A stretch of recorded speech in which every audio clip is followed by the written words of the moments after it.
সরাসরি যখন আমার কাছ থেকে টাকা নাও তখন কি তোমার খেয়াল থাকে না যে টাকা একসময় শোধ করতে হবে?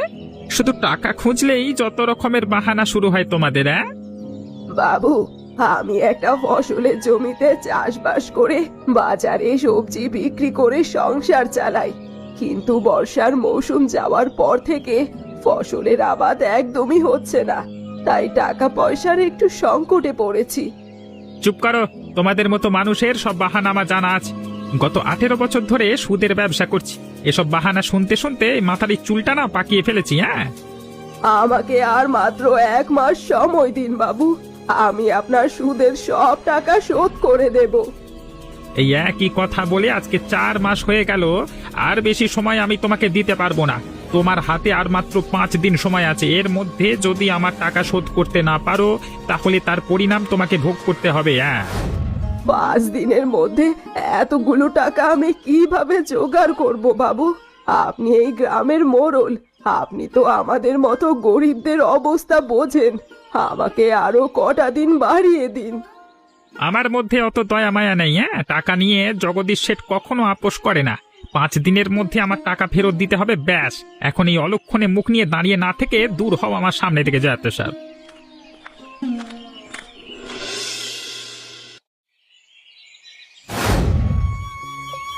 কি হয়েছে রেখা? তুমি এভাবে কান্না করছো কেন? আর কোথা থেকে ছুটে এলে এভাবে? আমি একটা অলক্ষী, আমার বেঁচে থাকার কোনো অধিকার নেই, আমি মরে যেতে চাই। হঠাৎ এসব কি যাতা কথা বলছো তুমি? তোমার কি হয়েছে আমাকে খুলে বলো। কেউ তোমাকে কিছু বলেছে? আমি তো সত্যি কথাই বলেছি, বিয়ের এত বছর পার হয়ে গেল কিন্তু এখনো সন্তানের মুখ দেখলাম না, আমার এই সমাজে বেঁচে থাকার কোনো অধিকার নেই। নিশ্চয়ই তোমাকে আশেপাশের কেউ আবার কিছু বলেছে, তাই না? তুমি আমাকে সত্যি করে বলো কি হয়েছে? হঠাৎ কেন এসব কথা তুমি বলছো? পাশের পাড়ার জয়া বৌদির ছেলে সন্তান হয়েছে, আমরা কয়েকজন মহিলা মিলে তার বাড়িতে গিয়েছিলাম তার ছেলেকে দেখার জন্য, কিন্তু তার শাশুড়ি আমায় বাচ্চা কোলে নিতে দিল না। কিন্তু কেন? তিনি তোমার সঙ্গে এমন আচরণ কেন করলেন? তিনি বললেন আমি অলক্ষী, বিয়ের এত বছর পার হলেও আমি নিঃসন্তান, আমি যদি শিশুটিকে কোলে নিই তাহলে তার জন্য অমঙ্গল হবে। তিনি তোমাকে এমন ভাবে অপমান করলেন? আমি এক্ষুনি গিয়ে তার সাথে কথা বলছি। আমার দোহাই লাগে, তুমি কোথাও যাবে না কারোর সাথে কথা বলতে। তুমি আমার হয়ে কথা বলতে গিয়ে নিজেও অপমানিত হবে, সেটা আমি মেনে নিতে পারবো না। কিন্তু তাই বলে আশেপাশের লোকে তোমাকে এভাবে প্রতিনিয়ত অপমান করবে আর আমি চুপচাপ বসে থাকবো? কিছু করার নেই গো, আমার ভাগ্যে এসবই লেখা আছে, কিন্তু কষ্টের বিষয়গুলো হলো আমার কারণে তোমাকেও এসব সহ্য করতে হয়।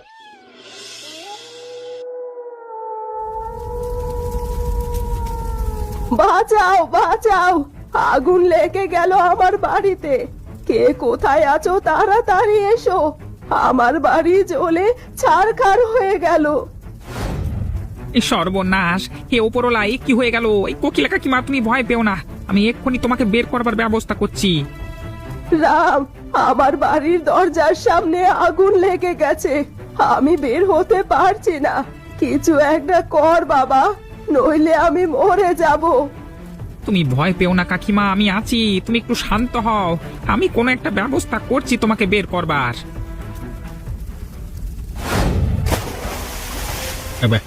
সামনের দিকের আগুন আমরা প্রায় নিভিয়ে ফেলেছি। এই রাম, তুই তাড়াতাড়ি বাড়ির ভেতর গিয়ে কোকিলা দেবীকে বাইরে নিয়ে আয়। ঘর পুড়ে ছারখার হয়ে গেল রে, ওরে বাবা, তার যেন কোনো ক্ষতি না হয়।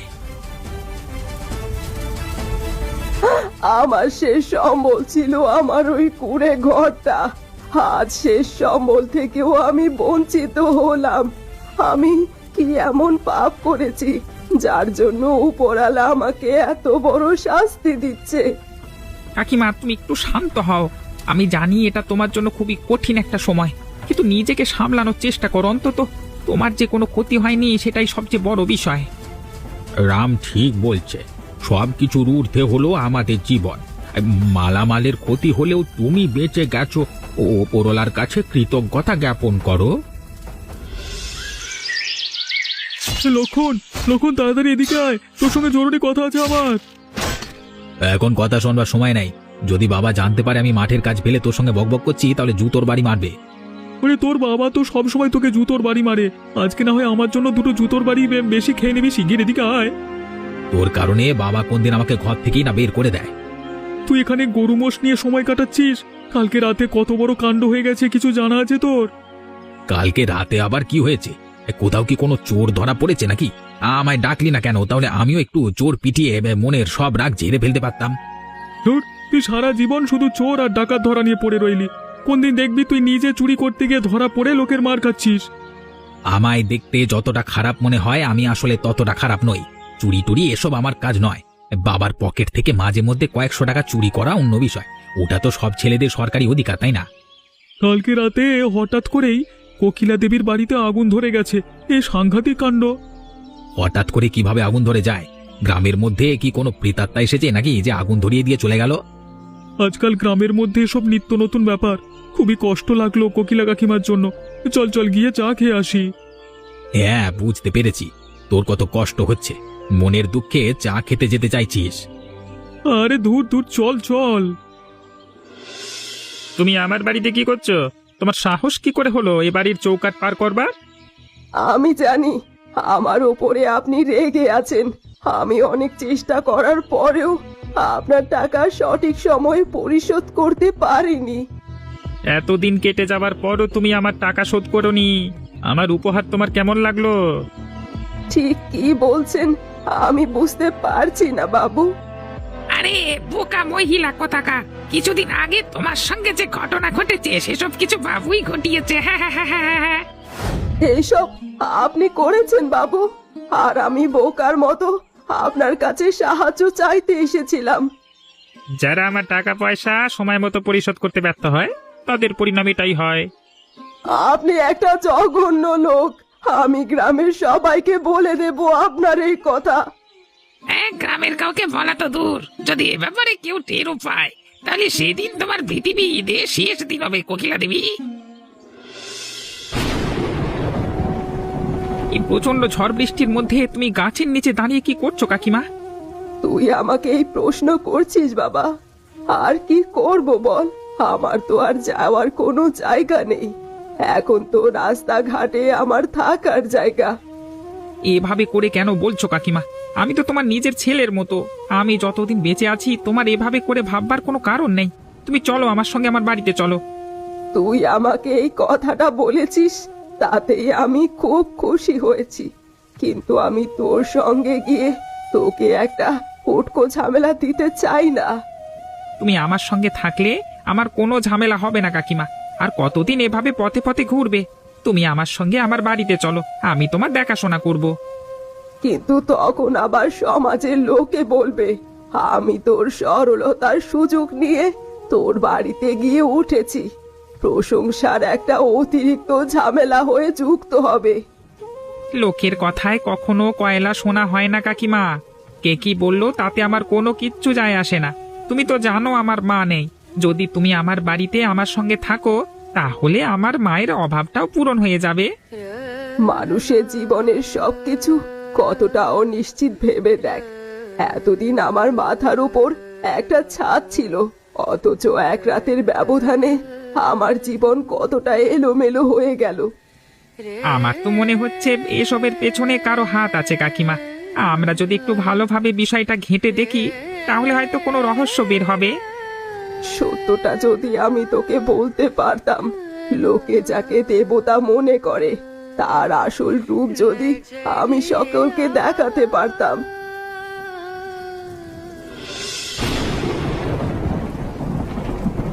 তুমি আসলেই একটা বোকা।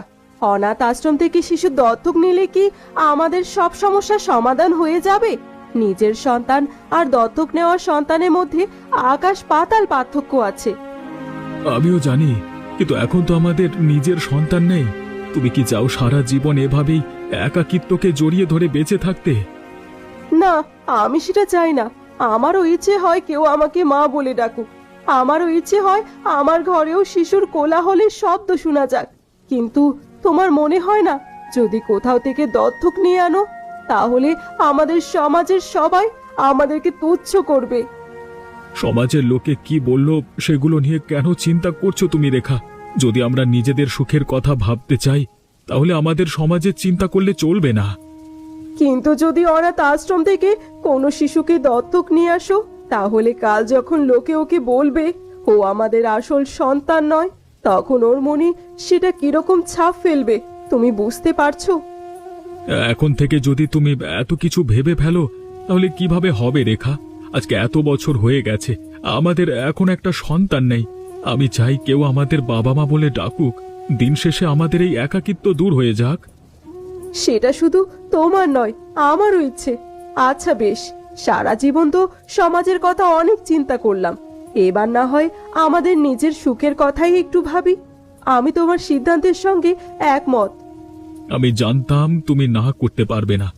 আমি একটা অনাথ আশ্রমে কথা বলে এসেছি। আগামীকাল আমরা গিয়ে একটা ছোট্ট আদুরে মেয়ে দত্তক নিয়ে আসব।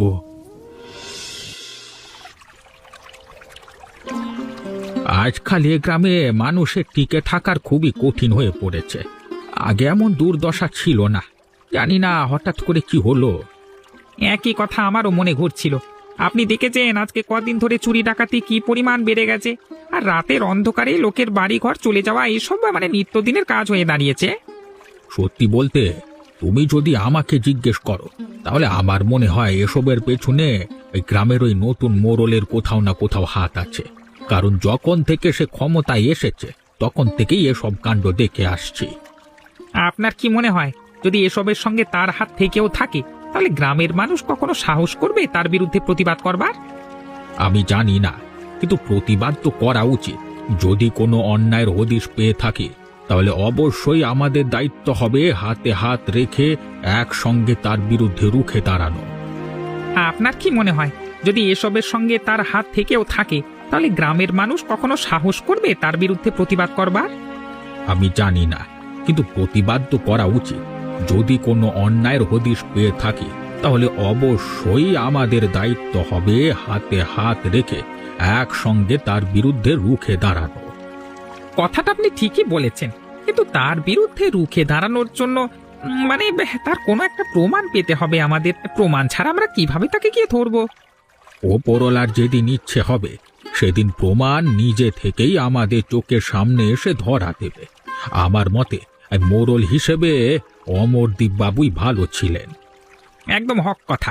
যতদিন তিনি দায়িত্বে ছিলেন ততদিন এই গ্রামের মানুষের মধ্যে সুখ শান্তি বজায় ছিল। আমার তো মাঝে মাঝে সন্দেহ হয় এই জগদীশ শেঠ দুর্নীতি করে মোড়ল হয়েছে, আর নয়তো গ্রামের মানুষকে কেন এই অমরদীপ বাবুকে ছেড়ে তার মতো একজনকে বেছে নেবে মোড়ল হিসাবে? আজকাল দুর্নীতি করা কোনো কঠিন ব্যাপার নয়। আমি খুশি হব যদি আবার অমরদীপ বাবু আমাদের গ্রামের মোড়ল হন। নেমো খারাম কোথাকার! এতদিন ধরে আমার টাকায় খেয়ে আমার টাকায় চলে এখন আমার সঙ্গে বাড়াবাড়ি করা হচ্ছে। আমি আপনার সব খারাপ কাজে আপনার পাশে ছিলাম। আপনি যা নতুন করেছিলেন আমি মেনে নিয়েছিলাম, কিন্তু এখন আপনি এসবের মধ্যে আমার পরিবারকে টানতে চাইছেন। আমাকে অসম্মান করার পরিণাম সবাইকেই ভোগ করতে হয়। তুমি আমার যতই কাছের লোক হও না কেন, যতই পীড়িতের লোক হও না কেন, তোমার ক্ষেত্রেও এটার ব্যতিক্রম হবে না। আপনার কি মনে হয় আপনি যদি আমার পরিবারের ক্ষতি করতে চান তাহলে আমি চুপচাপ দাঁড়িয়ে দাঁড়িয়ে তামাশা দেখবো? আমি আপনার বিরুদ্ধে এরকম কোন ব্যবস্থা নেব না। তোমার মতো একটা সামান্য ছোট লোক আমার কেমন কি ক্ষতি করতে পারবে শুনি? জগদীশ বাবু, আপনি তো ভুলে যাচ্ছেন এই ছোট লোকটাই আপনার বড় বড় সব তথ্য আর রহস্য জানে। আমি যদি একবার মুখ খুলি না গ্রামের লোকের সামনে তাহলে আপনার ক্ষমতা এই হাত ছাড়াতে 2 মিনিটও লাগবে না। তোমার কারণে যদি আমার ক্ষমতা হাতছাড়া হয় না তাহলে তোমার পরিবার আর তোমাকে আমি দেখে নেব মুরালি। এতদিন আপনি যত খারাপ কাজের কথাই বলুন না কেন আমি কখনো সেগুলোতে না করতাম না, চুপচাপ মেনে নিতাম এবং আমি ভাবতাম আপনি আমার গুরু, আপনার হুকুম মেনে নেওয়াটা আমার দায়িত্ব। কিন্তু এখন আমার আফসোস হচ্ছে আপনার মতো একজন লোকের অধীনে কাজ করেন করার কারণে। এই আমি যদি মাসে মাসে বাসায় এত টাকা না খাওয়াতাম না তাহলে তোমার আর তোমার পরিবারকে পথে পথে ঘুরে মরতে হতো, কথাটা ভুলে যেও না। আমি সবকিছুর জন্য কৃতজ্ঞ, কিন্তু আজকের পর থেকে আমি আর আপনার হয়ে কাজ করব না। পীতাম্বর কাকু, রাম, তোমাদের আমি পুরো গ্রামে খুঁজে বেড়াচ্ছি আর তোমরা এখানে বসে আছো। সকাল থেকে আমরা নদীর পাড়ে ছিলাম মাছ ধরবার জন্য, এই মাত্র এসে এখানে বসলাম বিশ্রাম নেওয়ার জন্য। এই নাও মিষ্টি মুখ করো, একটা খুশির সংবাদ আছে তোমাদের জন্য। খুশির সংবাদ? আর তাড়াতাড়ি বল, তাড়াতাড়ি বল। আজকে সকালবেলায় আমি আর আমার স্ত্রী একটি ছোট্ট মেয়েকে দত্তক নিয়েছি। সেই খুশিতে গ্রামের সকলকে মিষ্টি বিতরণ করছিলাম। এটা তো খুবই কঠিন সংবাদ ভানু। এত বছর পর তুমি একটা কাজের মতো কাজ করলে। যা বলেছ, এই অবশেষে তোমার বাবা হওয়ার ইচ্ছে পূরণ হলো। খুব খুশি হলাম তোমার জন্য গো, খুব খুশি হলাম।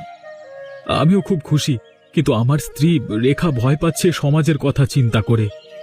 এই সমাজের কথা চিন্তা করো না তো। তোমরা দুবেলা না খেয়ে থাকলে কি সমাজ তোমাদের এসে খাওয়াবে? তোমরা যেটায় শান্তি পাও সেটাই করো। তুমি খুব পুণ্যের কাজ করেছো।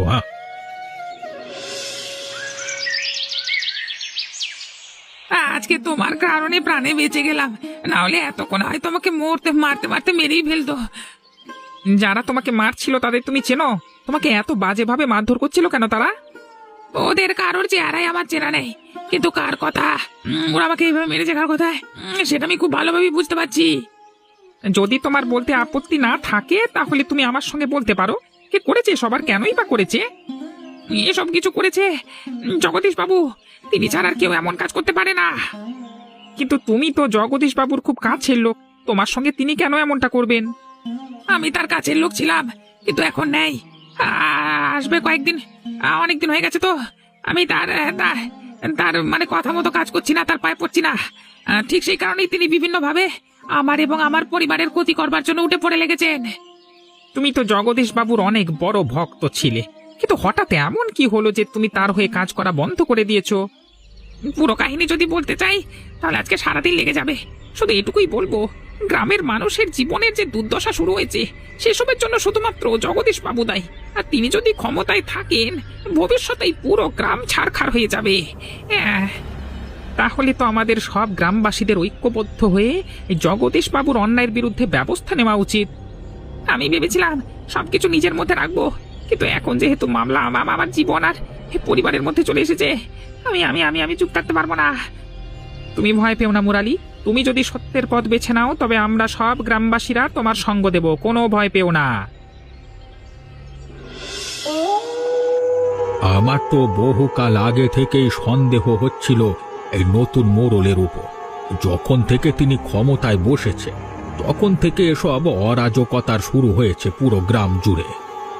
1 মাস আগে শহর থেকে কয়েক লাখ টাকার চাঁদা এসেছিল বন্যার নিপীড়িত মানুষদের সাহায্যের জন্য, কিন্তু এ বিষয়ে গ্রামের মানুষ জানবার আগেই সব টাকা নিচে আত্মসাৎ করে বসে আছে জগদীশ শেঠ।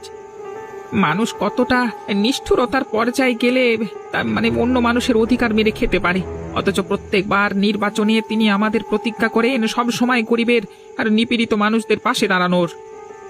এ অবস্থায় গ্রামের মানুষদের জন্য সবচেয়ে মঙ্গলজনক হবে যদি অমরদীপ বাবু আবার ক্ষমতায় বসেন এবং পুরো গ্রামের দায়িত্ব মাথায় তুলে নেন। কিন্তু অমরদীপ বাবুর তো বয়স হয়ে গেছে, আপনার মনে হয় এই বুড়ো বয়সে তিনি আর এসব দায়িত্ব গ্রহণ করতে চাইবেন? যদি আমরা সব গ্রামবাসী মিলে তাকে অনুরোধ করি তাহলে তিনি অবশ্যই করবেন, কিন্তু তার আগে আমাদের সবচেয়ে জরুরি কাজ হলো জগদীশ বাবুকে ক্ষমতা থেকে সরানো। জগদীশ শেঠ যদি আর বেশি দিন ক্ষমতায় থাকে তাহলে গ্রাম ধ্বংস হতে বেশি দিন সময় লাগবে না। যদি আপনারা সেটা না চান তাহলে তাড়াতাড়ি কোনো একটা ব্যবস্থা গ্রহণ করুন, প্রতিবাদ করুন। তোমার কোনো ভয় নাই মুরালি, আমরা তোমাকে আশ্বাস দিচ্ছি তিনি তোমার এবং তোমার পরিবারের কোনো ক্ষতি করতে পারবেন না। তুমি একা নও, তোমার লড়াইয়ে আমরা সবাই তোমার পাশে আছি। সকাল সকাল এসব কি নাটক শুরু করেছো তোমরা সবাই? এভাবে দলবল মিলে আমার বাড়ির সামনে কেন হাজির হয়েছে? যাও যাও এখান থেকে। আজকে আমরা পালানোর জন্য আসিনি এখানে, আজকে আমরা এসেছি ঐক্যবদ্ধ হয়ে তোমাকে এখান থেকে তাড়ানোর জন্য। ছোট লোকের বাচ্চা, তোমার এত বড় সাহস? হ্যাঁ, তুমি আমার মুখের উপর কথা কইছো, একদম মেরে না মাটিতে পুঁতে দেবো। হ্যাঁ, যদি সাহস থাকে তাহলে গায়ে হাত তুলে দেখুন। আপনার 2 হাত কেটে যদি খুঁটি বানিয়ে না রেখেছি না তাহলে আমার লক্ষণ নয়। আপনার সব কুকর্মের কথা আমরা জানতে পেরে গেছি, এবং এত কিছু জানবার পর আমরা কখনোই আপনার মতো একজন লোককে নিজের গ্রামের মোড়ল হিসেবে দেখতে চাই না। যেমন কি কথা জেনেছো যেটার জন্য তোমরা আমার উপরে এত ক্ষুব্ধ হয়ে আছো? রাতের অন্ধকারে নিরীহ মানুষদের ঘর বাড়ি জ্বালিয়ে দেওয়া, নিজের ভাড়াটি লোক দিয়ে গ্রামের লোকেদের বাড়িতে ডাকাতি করানো, বন্যার সময় শহর থেকে আসা ত্রাণের টাকা হাতিয়ে নেওয়া, এসব কুকুরের কথা আর রহস্য নেই, এ পুরো গ্রামে সবাই জানে। তোমাকে আমি একবার সতর্ক করবার পরেও তুমি আমার বিরুদ্ধে গ্রামের সকলকে বলেছ। আমি তোমাকে প্রাণে মেরে ফেলবো মুরালি। মুরালির গায়ে যদি একটা টোকাও লাগে তাহলে এখানে রক্তের বন্যা বয়ে যাবে জগদীশ বাবু। আমাদের একটাই দাবি, আপনি ক্ষমতা থেকে সরে আসুন। আমরা আমাদের পুরনো মোড়ল অমরদীপ বাবুকে ফেরত চাই। অত্যাচারী ক্ষমতা ছাড়ো, ক্ষমতা ক্ষমতা ছাড়ো, ছাড়তে হবে ওকে, না ছেড়ে যাবে না। অত্যাচারী ক্ষমতা ছাড়ো, ক্ষমতা অত্যাচারী ছাড়ো। ক্ষমতা ছাড়ো, ক্ষমতা ছাড়ো, ক্ষমতা ছাড়ো, ক্ষমতা ছাড়তেই না হবে। ছাড়লে হবে না। ক্ষমতা ছাড়ো, ক্ষমতা ছাড়ো, অত্যাচারী।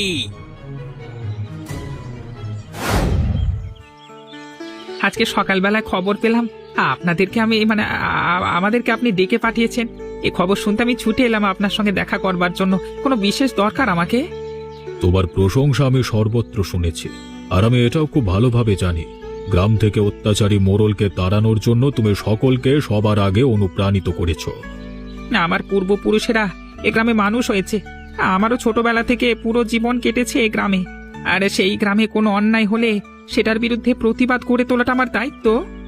সবাই যদি সব রকমের দুর্নীতি থেকে বেরিয়ে তোমার মতো চিন্তা ভাবনা গড়ে তুলতে পারত, তাহলে পৃথিবীটা কত সুন্দর হতো।